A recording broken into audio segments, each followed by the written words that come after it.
जय श्री कृष्ण। आप सभी का स्वागत है आपके अपने चैनल मैथ्स ट्यूटोरियल वर्ल्ड में। मैं आपकी दोस्त श्रेया दी सरकार और मैं आज लेके आई हूँ रोल्स थ्योरम विथ प्रूफ।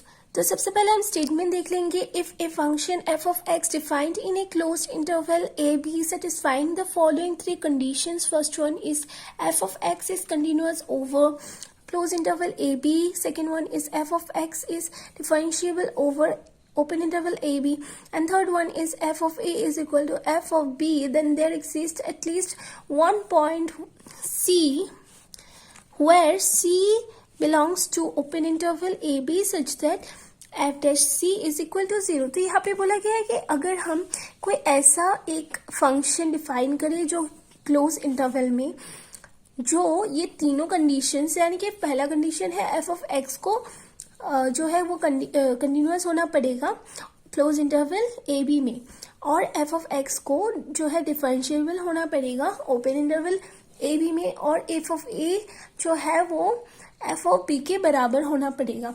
तब अगर ये तीनों कंडीशन फुलफिल हो जाती है तो जो है यहाँ पे एक पॉइंट एग्जिस्ट करेगा ओपन इंटरवल ए बी में कुछ इस तरीके से कि मतलब वो जो फंक्शन होगा उसका डिराइवेटिव यानी कि उसको डिफरेंशिएट करने के बाद जब हम उस पॉइंट को उस फंक्शन में पुट करेंगे तो वो 0 देगा। ठीक है, यहाँ पे जो पॉइंट के बारे में बोला गया है ये एक भी हो सकता है, एक से ज्यादा भी हो सकता है, पर एटलीस्ट एक तो होगा ही होगा। ठीक है, तो चलिए प्रूफ देखते हैं। तो चलिए अब देखते हैं इसका प्रूफ। ठीक है, since the function f is continuous, ठीक है, हमें कंटिन्यूअस बोला गया है ओवर किसमें, क्लोज इंटरवल ए बी में। ठीक है, hence it is क्या होगा, बाउंडेड होगा। ठीक है, बाउंडेड ओवर किसमें होगा, बाउंडेड ओवर ऑब्वियसली इसी में होगा, that is close interval A B. ठीक है, फिर हम क्या ले लेंगे, हम मान लेंगे कि लेट लीस्ट अपर बाउंड क्या होगा, हम एक को ले लेंगे कैपिटल एम और दूसरे को हम ले लेंगे स्मॉल एम, ओके, रिस्पेक्टिवली ले लेंगे। देन हमें ये बात पता है, we know that What we know that कि इसमें जो है m बड़ा होगा, मतलब इस तरीके से इसको लिखेंगे। मैं इसको यहाँ पे लिख देती हूँ, for x is less than equal to capital M for all क्या होगा, for all x belongs to close interval a b। ठीक है, तो अब हम क्या करेंगे, हमें पता है कि ये जो f है, ये जो फंक्शन है वो क्या है, कंटिन्यूअस है over the close interval. Directly यहाँ पे ए बी लिख देंगे, ओवर ए बी। देन क्या होगा, f will attains m and m, right, ये हमने ले लिया। At least once in its domain. तो एक बार तो ये जो फंक्शन है इसको एक बार ये वाला m मतलब एक बार लोअर बाउंड में जो वैल्यू आएगा वो, और एक बार जो लीस्ट मतलब जो अपर बाउंड जो अपर बाउंड में एक बार वैल्यू आएगा वो लेगा, और ये जो लोअर बाउंड में वैल्यू आएगा वो एक बार तो अटेन करेगा ही करेगा ये फंक्शन। ओके, ये बात हमें पता है। फिर हमारे पास क्या बन जाता है, इससे हमारे पास इससे बन जाता है कि यहाँ पे दो पॉसिबिलिटीज हो सकती है। अब वो दो पॉसिबिलिटीज क्या है, फर्स्ट वन इज कि ये जो दोनों m है वो एक दूसरे के बराबर हो सकता है, और फिर क्या हो सकता है, या फिर अगर ये नहीं हुआ तो ये हो सकता है कि ये दोनों नहीं इक्वल नहीं होगा, है ना। फिर तो हम लोग यहाँ पे पहला वाला केस ले लेंगे, फर्स्ट केस लेंगे। हम क्या लेंगे कि मान लेते हैं सपोज दैट m जो है वो m के बराबर है। तो इस केस में क्या होगा, this case F of x is a constant function. Okay, इसमें क्या हो जाएगा कि एफ ऑफ एक्स जो है वो कांस्टेंट फंक्शन हो जाएगा.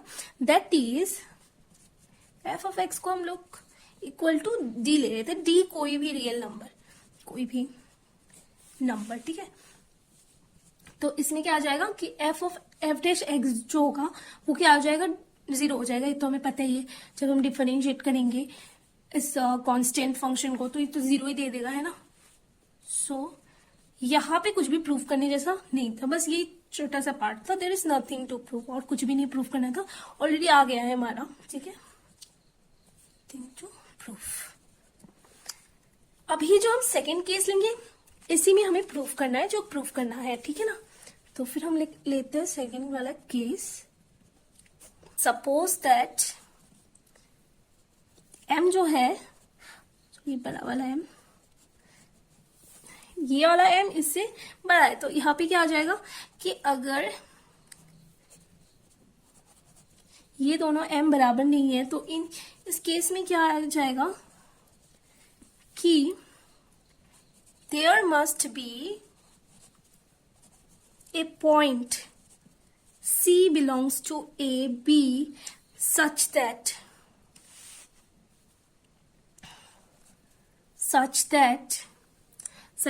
what F attains its one or the extreme value at C. ठीक है. let f of C is equal to क्या लेंगे, m लेंगे, और f of C plus h is equal to आ जाएगा f of C, जिसको हम इक्वेशन नंबर 1 दे देंगे, and then h is less than equal to 0 होगा. इज ए स्मॉल नंबर, कोई छोटा सा नंबर, ठीक है. Then f of C minus f of C minus h is less than equal to f of C, जिसको हम equation 2 दे देंगे.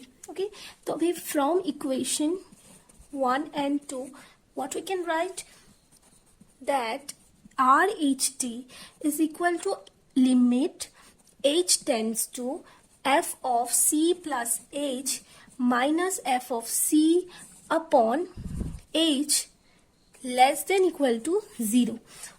और ये जो LHT है that is equal to आ जाएगा limit h tends to 0 f of C minus h minus f of C upon minus h which is greater than equal to 0. Okay, फिर एक point that is at the point C,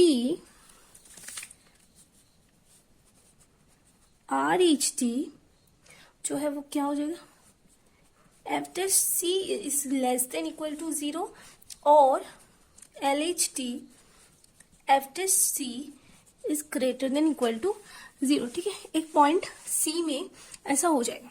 ठीक है, now so as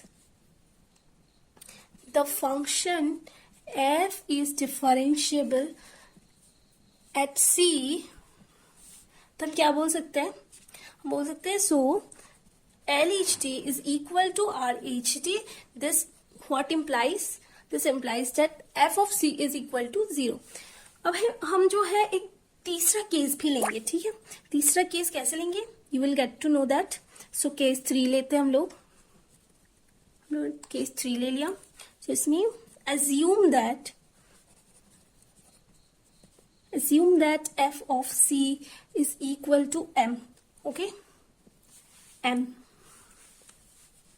f of C plus h क्या होगा, less than equal to f of C. इसको हम लोग 3 number equation दे देते. ऊपर में हम लोगों ने 2 नंबर तक दिया था, ये 3 number equation. Then h is less than 0 is a small number f of C minus h is less than greater than equal to f of C, जिसको हम लोग इक्वेशन 4 दे देंगे. ठीक है, now from 1 not 1. Now from 3 and 4 we have what we have. RHT is equal to limit h tends to 0 f of c plus h minus f of c upon h is less than equal greater than equal to 0. Slip of tongue, I'm really sorry for this, I'm doing repeatedly.